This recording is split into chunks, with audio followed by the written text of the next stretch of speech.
ये हम लोग निमकी बना रहे हैं। अभी इसका बेलन हो रहा है, इधर इसका तुरपाई हो गया है।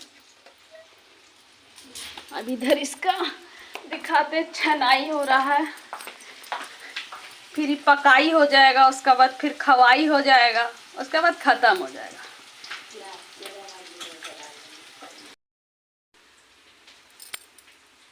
आज मेरे बेटी का जन्मदिन के उपलक्ष्य पे छोला बनी है, पूड़ी बनी है, निमकी बन रही है, केक कटेगी।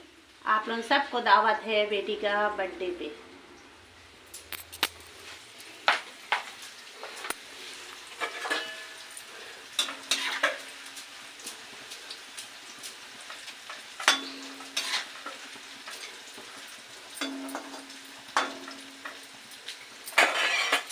कटेगा तो भाई सब में बटेगा।